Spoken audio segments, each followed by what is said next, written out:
Assalamualaikum warahmatullahi wabarakatuh. Alhamdulillah wa kafa wassalatu wassalamu ala nabiyil mustafa wa ala alihi ahlu sidki wal wafa amma ba'du. Qala Allah ta'ala fi kitabil karim, a'udzu billahi minasyaitonir rajim, bismillahirrahmanirrahim. Ya ayyuhalladzina amanu ijtanibu katsiran minadh-dhon inna ba'dadh-dhon ithmu wa la tajassasu wa la yaghtab ba'dukum ba'da. Wa qala Rasulullah sallallahu alaihi wasallam an Abi Hurairah radhiyallahu anhu anna Rasulullah sallallahu alaihi wasallam qala yaqulullah ta'ala ana inda dhanni abdi bi, muttafaqun alaih. Alhamdulillah, mari kita panjatkan syukur kepada Allah Subhanahu wa taala atas berkat limpahan rahmat kita bisa berjumpa dalam acara program Mutiara Ramadan yang disiarkan oleh Tribun News. Selawat teriring salam mari kita curahkan kepada junjungan kita Nabi besar Muhammad sallallahu alaihi wasallam. Semoga kita semua mendapatkan syafaatnya. Amin ya rabbal alamin. Hadirin yang berbahagia, husnuzon itu adalah ibadah hati yang jarang disadari oleh kita semua. Husnuzon berarti berprasangka baik. Secara istilah, husnuzon adalah sikap hati yang berbaik sangka kepada Allah, berbaik sangka kepada sesama manusia, dan segala ketetapan-ketetapan Allah Subhanahu wa taala. Husnuzon kenapa disebut dengan amalan hati atau ibadah hati? Sebagaimana ikhlas, tawakal, sabar, dan syukur. Karena tidak terlihat secara dohir. Jadi adanya dalam hati. Ya, seperti halnya tadi yang saya sebutkan, husnuzon itu mirip-mirip dengan sabar, mirip-mirip dengan ikhlas, mirip-mirip dengan tawakal, dan mirip dengan rasa syukur. Inilah yang kemudian disebut bahwa husnuzon adalah ibadah hati yang tanpa kita sadari. Dia tidak akan nampak secara lahiriah, tidak akan nampak secara dohiriah, namun sangatlah menentukan kualitas iman seseorang di hadapan Allah Subhanahu wa taala. Seperti apa yang saya sampaikan, saya sebutkan dalam pembukaan tadi bahwa husnuzon ini sudah dinaskan, sudah tertulis dalam nas Al-Quran. Pada Quran surat Al-Hujurat ayat 12. Ya ayyuhalladzina amanu ijtanibu katsiran minadh-dhon inna ba'dadh-dhon ithmu wa la tajassasu wa la yaghtab ba'dukum ba'da. Berhusnuzon kepada Allah Subhanahu wa taala adalah sesuatu hal yang harus kita yakini. Segala ketetapannya mengandung hikmah, mengandung kasih sayang, mengandung kebaikan. Maka apa yang kita sangkakan pada Allah haruslah berprasangka yang baik. Tidak boleh berprasangka buruk, apalagi pada Allah Subhanahu wa taala. Ketetapan Allah yang ditetapkan oleh Allah kepada kita itu adalah ketetapan yang baik. Menurut kita mungkin ketetapan buruk menurut kita secara manusiawi. Tapi tidak menurut Allah.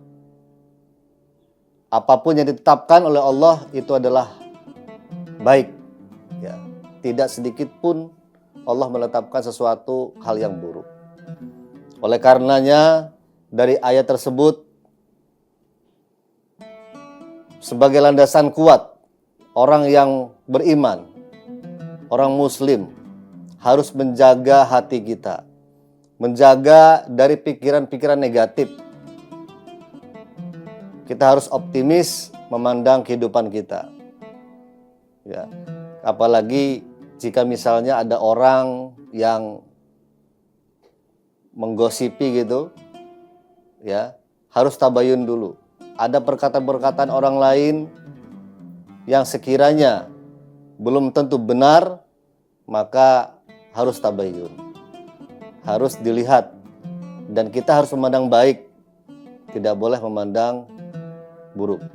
Jadi husnuzon ini lawan katanya adalah suuzon.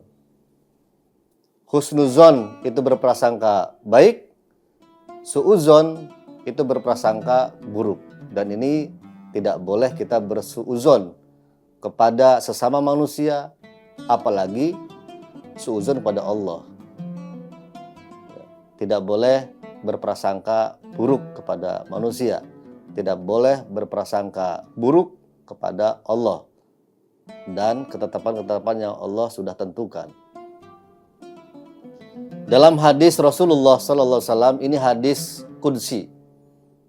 Hadis qudsi itu hadis yang dari Allah sumbernya, yang diriwayatkan oleh Abi Hurairah radhiyallahu an.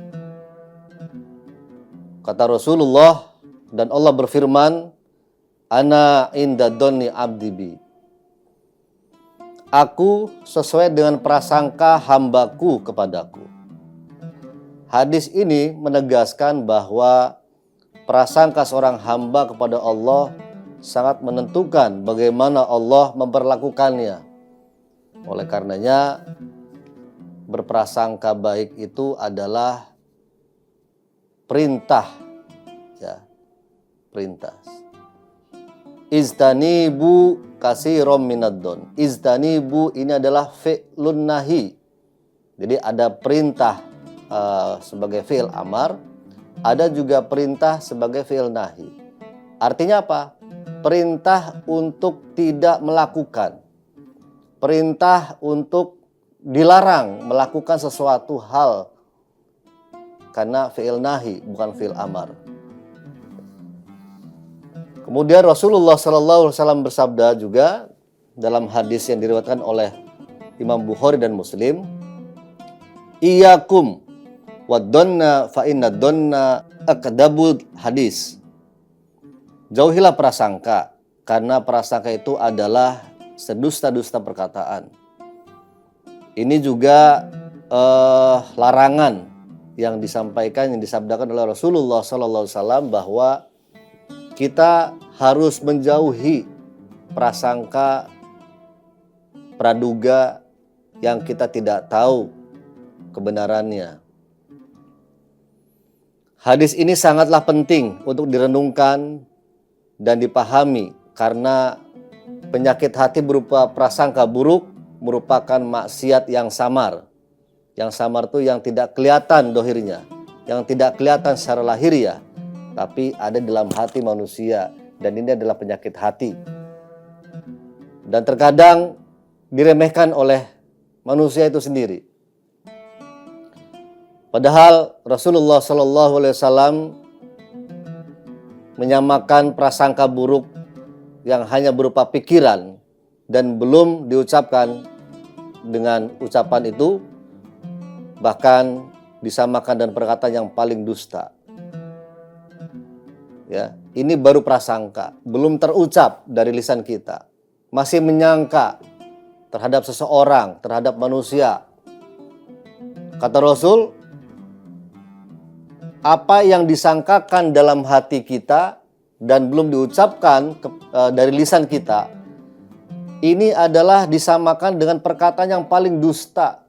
Naudzubillah summa naudzubillah min dzalik. Oleh karena janganlah kita berprasangka buruk kepada siapapun, kepada keluarga kita, orang terdekat kita, orang yang kenal dengan kita. Jangan sekali-kali kita berprasangka buruk, apalagi sampai mengucapkan sesuatu hal yang buruk kepada orang lain, menduga-duga kepada orang lain. Jangan. Baiknya tabayun dari sumbernya seperti apa. Berusaha memahami perspektif orang lain sebelum menilai buruk. Ya. Jangan langsung dinilai buruk. cek-recek dulu, tabayun dulu.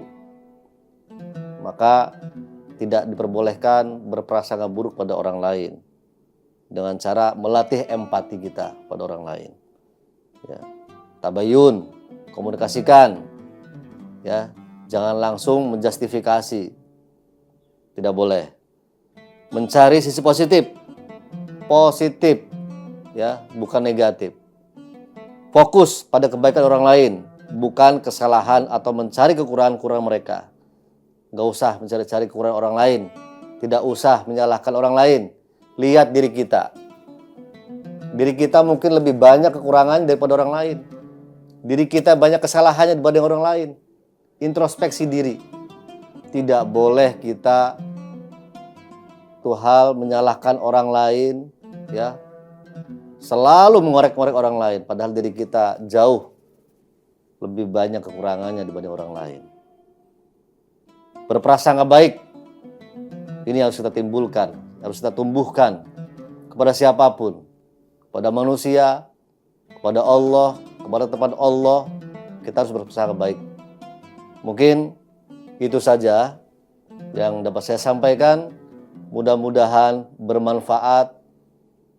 Mudah-mudahan kita semua terhindar dari prasangka buruk kepada manusia, terlebih kepada Allah Subhanahu wa taala. Terima kasih. Mudah-mudahan di lain waktu kita berjumpa kembali dalam program Mutiara Ramadan di Tribun News. Wallahul muwaffiq ila aqwamit thoriq. Wassalamualaikum warahmatullahi wabarakatuh. Download Tribun X sekarang. Menghadirkan lokal menjadi Indonesia.